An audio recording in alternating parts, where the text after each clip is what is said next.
Olá, eu sou João Batista, do grupo 1 de Filosofia da Educação.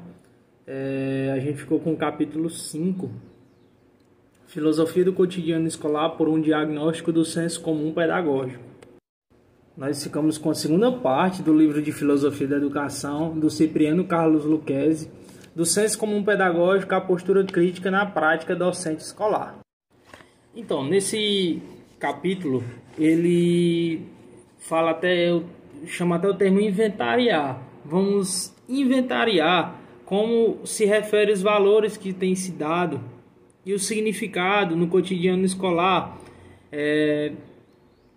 desse material que está sendo proposto para nós e para os estudantes em geral. Então ele já começa o vídeo fazendo alguns questionamentos. E ele se questiona: o professor na sala de aula tem uma filosofia que compreende e orienta a sua ação? Se ele tem essa filosofia, como ela se configura? Quais são os seus elementos constitutivos e de compreensão da realidade?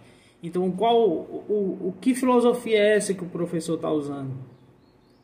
Quais são os elementos, a sua compreensão? Quais são os seus valores? E para esses valores, para esse conhecimento, para isso se dá o senso comum. Para ser falado sobre o senso comum pedagógico, a gente tem que ser falado sobre o senso comum antes. O que é o senso comum?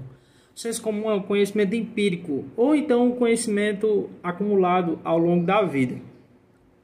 É uma forma de entender a realidade, algo passado de geração em geração, principalmente de forma oral, de forma falada.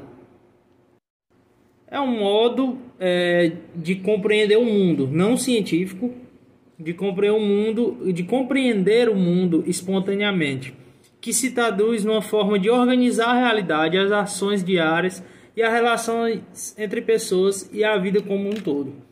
Aí você pode estar perguntando: sim, bem, mas eu quero entender realmente o que é o senso comum. E para dar um exemplo de senso comum, a gente pode falar no número 13. Para muitas pessoas, o número 13 é assustador. É algo que é tido como algo que dá azar, mau agouro. Para outras pessoas significam sorte. Algumas pessoas vêm passando de geração em geração essa ideia de que o leite com manga faz mal, a pessoa pode morrer se tomar, melancia com café. Deixar a sandália de cabeça para baixo ou abrir o guarda-chuva dentro de casa é um sinal de mau agouro, vai trazer algo de ruim. Ou então usar uma cor no final do ano para que no outro ano seguinte, no ano novo, possa trazer o que aquela cor esteja representando. Se é branco, vai trazer paz; se é amarelo, vai trazer dinheiro; vermelho, vai trazer amor. Então é uma forma de compreender a realidade que nos cerca, não necessariamente sendo uma forma científica, mas é uma forma de compreender a realidade que nos cerca. Aí você deve se perguntar: mas será que tudo no nosso dia a dia é o senso comum? Não, nem todas as coisas são o senso comum. Nem tudo são elementos acríticos. Não é isso. No meio do senso comum ocorre também o bom senso, que compõe fragmentos de criticidade, que emergem no contexto dessas configurações. Nem tudo no contexto do senso comum é uma ingenuidade. Podem ocorrer, e como ocorre normalmente, elementos de compreensão e conduta que têm muito de criticidade e justeza. Quando você fala: aquela pessoa tem muita sabedoria, aquela pessoa tem muito conhecimento, ou aquela pessoa é muito justa, aquela pessoa na sua vida descobriu elementos significativos e críticos na espontaneidade de sua existência. E em relação a isso, entrando no senso comum pedagógico, nós podemos dizer que no meio da prática pedagógica escolar impera sim o senso comum. E será que para direcionar os trabalhos pedagógicos temos permanentemente nos perguntado quem é o educando e o que ele significa? Quem tem o papel de ensinar, de ser o líder? O que é conhecimento? O que ele significa? Quais são os conteúdos que veiculamos nas nossas aulas? Será que questionamos o material didático? Será que temos uma crítica sobre o material didático que nos é proposto para trabalhar dentro da sala de aula? E muitas das vezes não fazemos essa crítica. Ficamos a par dessa crítica. Nós não nos questionamos sobre aquilo que nós temos aprendido, estamos aprendendo. Não temos uma criticidade sobre isso. Nós só nos adaptamos e repassamos a isso. E muitas vezes na educação, raramente nos perguntamos se esses entendimentos têm algum fundamento. E voltando para o papel do educador nesse senso comum pedagógico, o professor no sistema de ensino hoje, parece que basta tomar um certo conteúdo e apresentá-lo à sala, dirigir um estudo, ir para uma sala, tomar de conta de uma turma, colocar conteúdos, atividades, controlar os alunos, fazer avaliação de aprendizagem, disciplinar os alunos, e é só isso. Não tem mais nada, não tem questionamentos, não tem será se esse material realmente é o material necessário para que essa pessoa venha ter um bom desenvolvimento futuro, não visando só a questão que a gente tem hoje do capital, mas visando a questão de propriamente o ser humano. Bom, e o que isso tudo quer dizer? Isso quer dizer que a atividade da docência se tornou uma rotina comum, sem que se pergunte se ela implica ou não decisões contínuas, constantes e precisas, a partir de um conhecimento adequado das implicações do processo educativo na sociedade.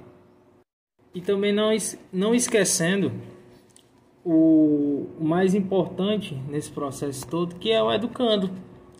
E a gente tem que se perguntar quem é essa pessoa, qual é a sua dimensão, qual é o seu papel no ensino e da aprendizagem. A gente tem que ter essa ideia de que só o professor detém o conhecimento. Aquela pessoa que toma o conhecimento. Não, só ele tem o conhecimento. E não é assim. A gente tem que desconstruir essa ideia que só o professor tem o conhecimento. Até porque hoje, com a tecnologia, tem muitas e muitas e muitas informações que o aluno possui que o professor não possui. E uma das características que a gente tem do aluno, do educando, é que o educando é um ser passivo dentro da sala de aula. Basta você observar qualquer sala de aula e você vai perceber que ali vai ter as suas lições e depois, no final de uma unidade, você tem que devolvê-las e tem que fazer uma prova e vai fazer uns testes e é só isso. Também não sendo radicalmente dizendo que isso não é algo positivo, mas segundo o senso comum, isso deve ser, né? E é isso que dá a ideia. É essa ideia que os professores passam do aluno, que ele tem que ser um aluno passivo, porque se ele for ativo, eles vão dar trabalho, seja na disciplina ou no comportamento dentro da sala de aula. E muitos outros pontos sobre o educando eu poderia trazer aqui, mas esses já servem para nos mostrar e para continuar mostrando e inventariando os conceitos e os valores que estão ou podem estar direcionados nas nossas práticas pedagógicas. E há muito uma contradição, né, no que os educadores dizem, porque eles dizem que querem os alunos ativos, querem os alunos criativos, autônomos, capazes de fazer decisões, e porém as ações educativas do professor, enquanto educador, mostram o contrário. Porque o senso comum tornou-se uma hegemonia do senso comum. Nós não perguntamos mais o seu significado, a sua validade, e nós temos que ter uma tomada de consciência sobre isso para podermos chegar a uma nova compreensão do educando, dando um salto à frente da educação. O conhecimento e seu processo, partindo da ideia do mundo escolar, da escola, o que seria o conhecimento? Se de um lado nós temos o educador, passando conceitos, informações, valores, ideias, regras de trabalho, e do outro lado nós temos o aluno, obtendo todas aquelas informações, né, utilizando de um material didático, e no final ele passa por testes avaliativos para medir o seu conhecimento, medir se ele reteve todas aquelas informações. para a escola, para o mundo acadêmico, né? Utilizando a questão do senso comum, para o senso comum, para os pedagogos, né? O conhecimento seria um conjunto de informações que são apresentadas ou lidas em um livro-texto, e o processo do conhecimento parece que simplesmente seja reter informações na memória e depois repeti-las, depois repassá-la. Mas será que de fato isso é conhecimento? De fato, isso define o conhecimento? E a resposta é não. Como eu falei anteriormente, né, o senso comum traz que o conhecimento seria isso. Eu repassar a informação e fazer com que aquele aluno retenha aquela informação e consiga repeti-la, mas não. Conhecimento é uma forma de entendimento da realidade, seja ela na compreensão inteligível daquilo que se passa na realidade. O conhecimento não se retém ou se encerra naquilo que foi dito ou está escrito. O conhecimento não se resume apenas no que é dito e no que está escrito, pois é um processo de memorização ativo. O conhecimento é uma coisa viva, uma coisa ativa. Não se restringe apenas em regras que está escrito no papel. O conteúdo assimilado. Quando falamos em conteúdo assimilado, vem a ideia, né, do conteúdo do livro didático. Mas os conteúdos dos livros didáticos realmente são os melhores e mais corretos? Será que realmente tudo aquilo que está no livro didático é o melhor e mais correto? Será que nós continuamos a exigir dos nossos alunos que repitam os erros, que muitas vezes nós já conhecemos esses erros? E com essa repetição desses erros, esses mesmos alunos, eles não podem, né, questionar, dizer que está errado, porque ele pode ser reprovado. Como é a questão, né, do descobrimento do Brasil, que Pedro Álvares descobriu o Brasil. Pedro Álvares descobriu o Brasil, Pedro Álvares invadiu o Brasil. O Brasil já era habitado pelos índios. Então, são esses questionamentos, essa questão do conteúdo assimilado, que muitas vezes nós sabemos que esse conteúdo está errado, mas continuamos repassando para o nosso alunado, querendo que ele tenha uma compreensão daquilo e repasse aquilo também. Por quê? Porque esse conteúdo foi colocado, foi uma regra que foi colocada e não pode ser questionada. Quantos questionamentos não existiam em relação a isso? Não só Pedro Álvares Cabral, mas alguns conceitos que nós sabemos que está errado, que hoje já temos outra visão, mas o livro didático continua produzindo livros com esses conceitos repetitivos, com esses conceitos errados, e o nosso aluno não pode questionar nada em relação a isso. E o material didático? Qual o significado do livro didático na prática pedagógica escolar?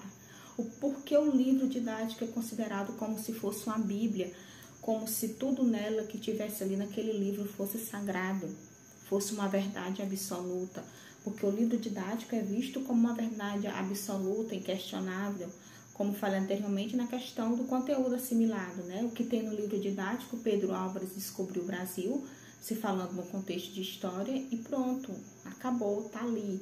E por que esse livro didático, ele tem o livro do aluno e o livro do professor, né?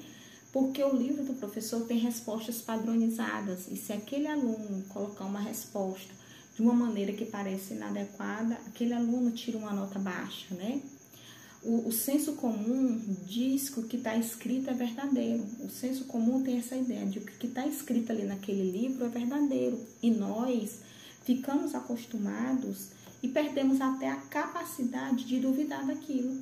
Quantos livros a gente pegou no decorrer da vida acadêmica, no decorrer dos nossos estudos, e muitas vezes nós questionamos, não concordamos com algo, mas o senso comum, a Bíblia, né? O livro é uma Bíblia, então tudo que está escrito ali é correto, é sagrado. Então, devemos repensar, fazer esse questionamento em relação a todo esse senso comum das práticas pedagógicas, desse material didático, do conteúdo assimilado e tentar, de alguma maneira, reverter essa situação que perpetua por muitos e muitos e muitos anos, e sabermos que não existe uma verdade absoluta, não existe uma verdade única, uma verdade absoluta.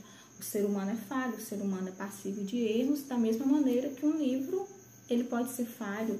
Muitas vezes o que era verdade em um século se descobre que aquilo ali não é mais verdade, como o conceito, mais uma vez o exemplo do descobrimento do Brasil. Tínhamos essa questão do descobrimento do Brasil, perpetuou por muitos anos, mas depois foi questionado, realmente Cabral descobriu o Brasil ou Cabral invadiu o Brasil? Então nós temos que ter isso em mente, questionar esse senso comum que é implantado nas nossas práticas pedagógicas, no nosso dia e na nossa comunidade escolar. Bom, primeiramente.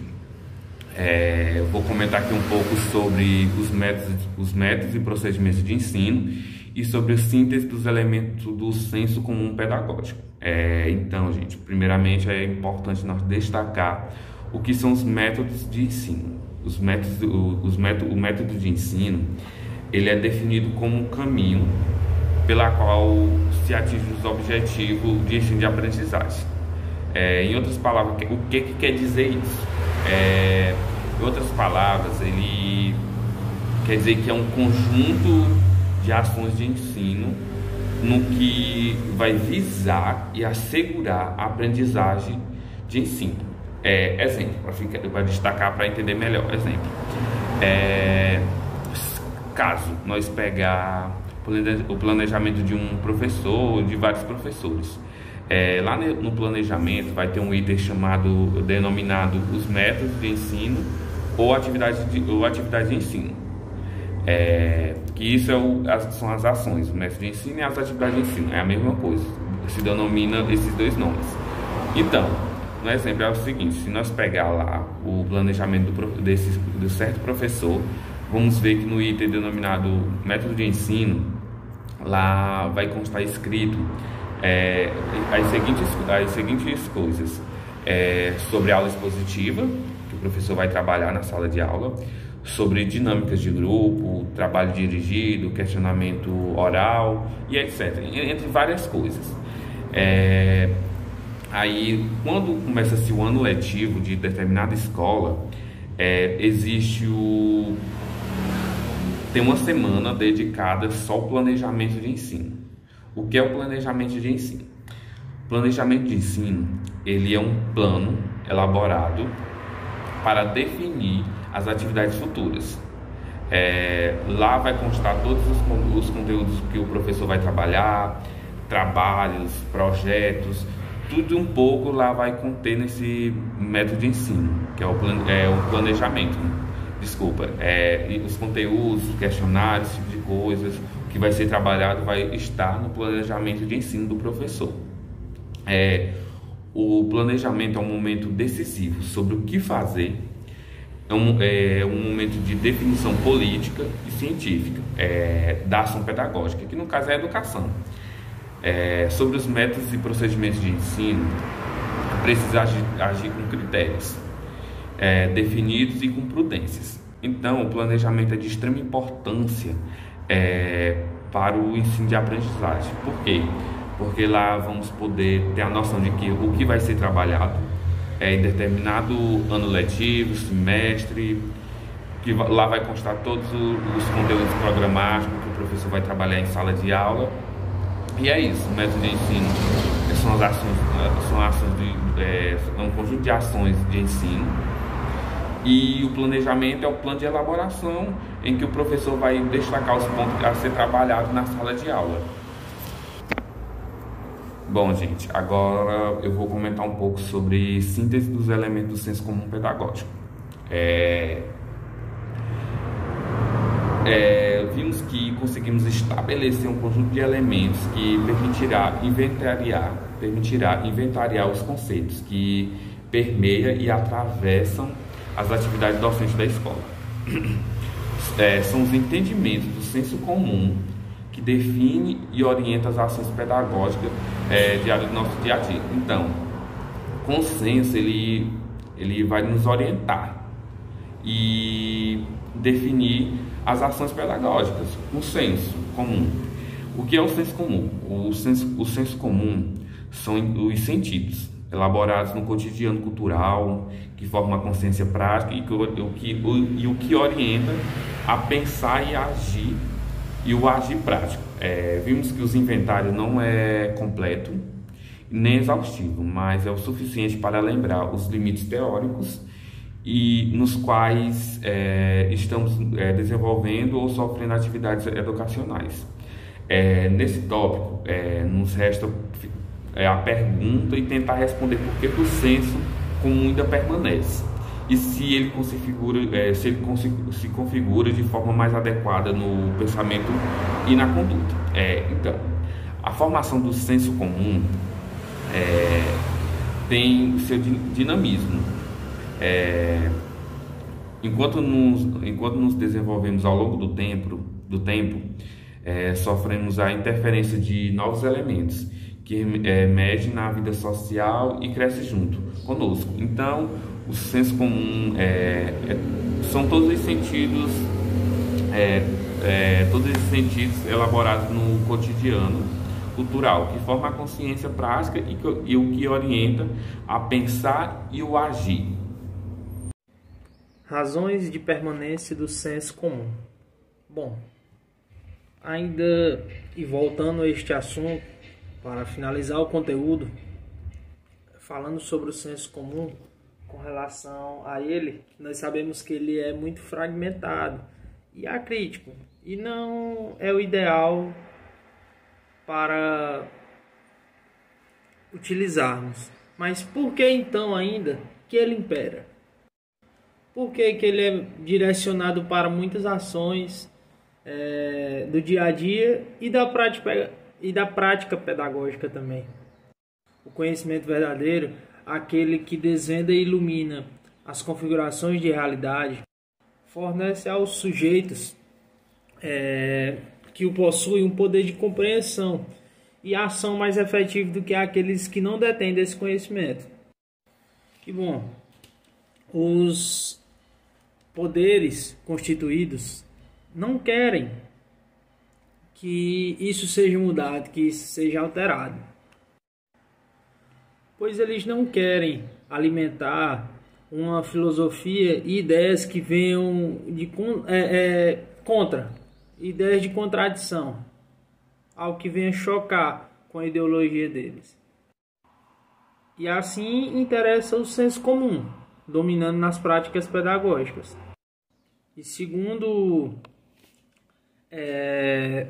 o ponto de vista conservador, trabalhar com base no senso crítico é algo perigoso e que pode anular a força e o poder de um governo, pois uma educação baseada no senso comum só pode estar a favor de um serviço de uma perspectiva social dominante. Por isso é preciso filosofar para ultrapassar os limites do senso comum, não ficar nessa mesmice, criar novas ideias, bater de frente com ideias para um melhor e maior nível de instrução e de orientação. Então é isso que nós temos que ter. Nós temos que ter um senso crítico, não ficarmos aquém de toda essa situação e esperando que alguém possa mudar, mas que nós venhamos ser objeto de mudança, e isso que venha começar através do nosso pensamento, para que nós podemos ter um futuro melhor. E crianças e adolescentes e jovens com pensamentos críticos, embasados em uma boa filosofia, e uma filosofia que venha mudar a vida das pessoas.